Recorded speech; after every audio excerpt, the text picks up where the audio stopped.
कोविड-19 से बचने की संभावना बहुत अधिक है, लेकिन अगर ब्लैक फंगस हो गया तो हर 2 में से 1 की मौत तय है। बेहतर है इस बीमारी से खुद बचने की कोशिश करें। उत्तराखंड सरकार के स्वास्थ्य सचिव डॉक्टर पंकज पांडे ने आज कहा कि सरकार इस बीमारी से बचाव और इलाज के लिए पूरी कोशिश कर रही है। डॉक्टर पंकज पांडे ने कहा कि ब्लैक फंगस घर के आसपास, अस्पतालों, घरों, वातावरण में पाया जाता है। ऐसे में इसके फैलने का खतरा बहुत सामान्य है। इससे बच के रहना ही इसका इलाज है। निर्माण वाली जगह बिना दस्ताने, लॉन्ग बूट के और अस्पताल में बिना ऑक्सीजन मास्क के ना जाएं। ऑक्सीजन मास्क साफ करने के लिए भी पानी डिस्टिल्ड होना चाहिए, ना कि साधारण नल वाला।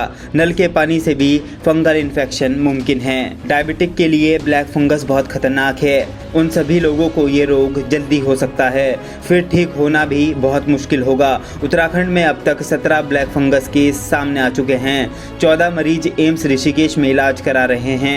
एंटी फंगल ड्रग्स और डायबिटीज नियंत्रित करना ही ब्लैक फंगस का इलाज है। ये बहुत गंभीर किस्म की बीमारी है, इससे बचना ही इसका इलाज है।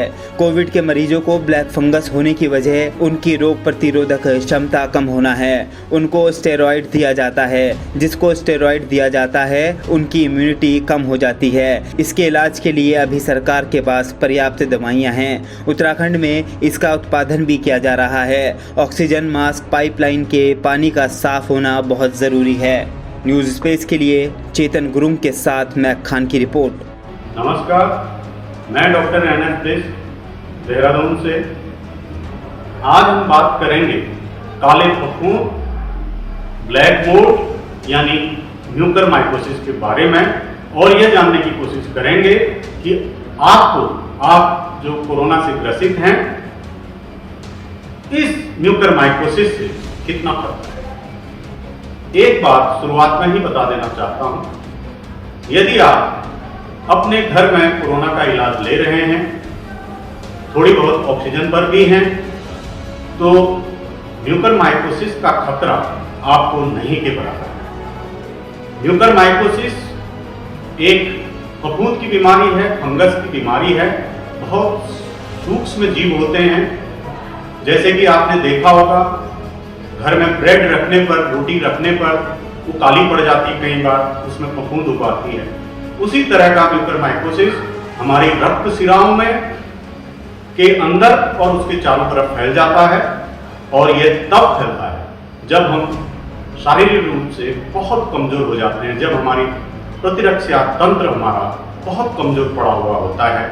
और वो तब होता है जब मरीज शुगर के रोग से ग्रसित हो, लंबे समय से ठीक से खा पी नहीं पा रहा हो, ऑक्सीजन पर हो, आईसीयू में हो, या फिर किसी गंभीर रोग से ग्रस्त हो, जैसे गुर्दा रोग, लिवर रोग या HIV का रोग। यानी कि कोरोना के वो रोगी जो आईसीयू में भर्ती है लंबे समय से, जिनकी हाइजीन यानी स्वास्थ्य का रखरखाव अच्छा नहीं है, और जो शुगर के भी रोगी हैं, स्टीरॉयड ले रहे हैं और स्टीरॉयड की मात्रा जरूरत से ज्यादा ले चुके हैं, क्योंकि उनकी सांस और उनका ऑक्सीजन का स्तर ठीक नहीं है। ऐसे में म्यूकरमाइकोसिस होने की संभावना होती है। हाइजीन या स्वच्छता एक बहुत बड़ा इशू है, क्योंकि आईसीयू में लंबे समय से रहने से, अस्पताल में लंबे समय पड़े रहने से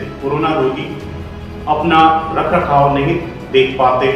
जैसे कि चेहरे को साफ रखना, अपने वो जो श्वास के एरियाज हैं, मुंह है, नाक है, उनको स्वच्छ रखना प्रतिदिन, अपना ऑक्सीजन मास्क को क्लीन करना, फिर उसे लगाना, और अपने ह्यूमिडिफायर के बारे में अस्पताल के चिकित्सा कर्मियों को बताते रहना कि पानी बदलने के लिए या उसके जो पाइप है उसको चेंज करने के लिए। तो ह्यूमिडिफायर में बहुत लंबे समय से पड़ा हुआ पानी भी इसका कारण हो सकता है, लेकिन म्यूकरमाइकोसिस के स्पोर हवा में भी मौजूद हो सकते हैं, या मिट्टी या फफूंद लगी रोटी से भी आ सकते हैं। इसलिए म्यूकरमाइकोसिस से बचने का एक ही उपाय है, मुंह की साफ सफाई और अपने मास्क की साफ सफाई, ऑक्सीजन मास्क की साफ सफाई, और जो हम बाइपेप या दूसरे मास्क लगा के रखते हैं उनकी भी लगातार साफ सफाई का ध्यान रखना है। स्टीरॉयड एक जीवन रक्षक दवा के रूप में उभर कर आया है कोरोना के इलाज में, लेकिन इसका कई बार जरूरत से ज्यादा उपयोग हो रहा है। कोरोना के रोगियों को यह कई बार 7 दिन के भीतर भी वो लोग खुद खरीद के खा लेते हैं या गलत तरीके से उनको ये दवा दे दी जाती है। उसके बाद जब वो आईसीयू में लंबे समय तक भर्ती रहते हैं तो उनको स्टीरॉयड की ज़्यादा डोजेज देनी पड़ती है। ऐसे में म्यूकरमाइकोसिस का खतरा यदि उनको शुगर भी है, डायबिटीज भी है, मधुमेह की बीमारी है तो और ज़्यादा बढ़ जाता है। इसलिए ध्यान रखने की जरूरत इस बात की है कि स्टीरॉयड का इस्तेमाल सही हो, शुगर के रोगियों को उचित मात्रा में इंसुलिन लगे या दूसरी दवा उनको मिले, मरीज के मुंह की एरिया का जो स्वच्छता का रखरखाव है वो उचित तरीके से हो, और मरीज जो मास्क पहन रहा है, भले वो ऑक्सीजन मास्क हो, बाईपैप का मास्क हो या दूसरी ट्यूबिंग्स हो, उनके भी स्वच्छता का उनको परिष्कार करने का उचित उपाय अस्पताल में मौजूद हो। धन्यवाद।